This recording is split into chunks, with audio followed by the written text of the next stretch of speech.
Hello বন্ধুরা, আপনাদেরকে আগেই বলেছিলাম বাগেরহাট থেকে খুবই কাছে এবং খুলনার ভিতরে আপনাদেরকে এমন একটি দারুণ জায়গার লোকেশন জানিয়ে দিব, যেখানে লুকানো রয়েছে এমন এক ক্যাফে যেখানে বসে আপনি সবুজ প্রকৃতি এবং চমৎকার নদীর ভিউ একসাথে উপভোগ করতে পারবেন। যার এক পাশে রয়েছে লেক বোট রাইডিং এবং অন্য পাশে আধুনিক পরিবেশের সাথে মানানসই চমৎকার সব বসার স্থাপনা। নদীর পাশে ছোট ছোট দোলনা, চমৎকার ওয়াকওয়ে।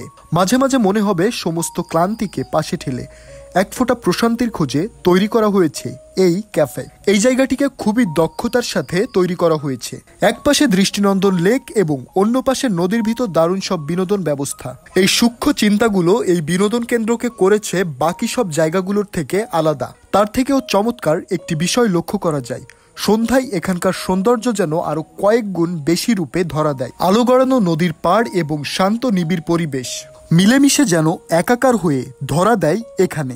সন্ধ্যায় বৃষ্টিতে ভেজা কৃষ্ণচূড়া ফুল এবং তাদের অসাধারণ ইন্টেরিয়র ডিজাইন আপনাকে মনোমুগ্ধ করবে। আর এই চমৎকার জায়গাটির নাম হলো প্রশান্তি ক্যাফে এবং আপনাকে এখানে যেতে হলে খুলনা রূপসা ব্রিজের নিচে র‍্যাব 6 এর সামনে। ও আরেকটা কথা, তাদের কিন্তু এখানে নিজস্ব স্টোরও রয়েছে। আর এই সম্পূর্ণ জায়গাটি বাংলাদেশের প্রশাসনিক বাহিনী দ্বারা নির্মিত, যার কারণে জায়গাটি এত সুন্দর এবং স্বচ্ছ। এতক্ষণ আমার সাথে থাকার জন্য ধন্যবাদ। সকলকে জানাই আল্লাহ হাফেজ।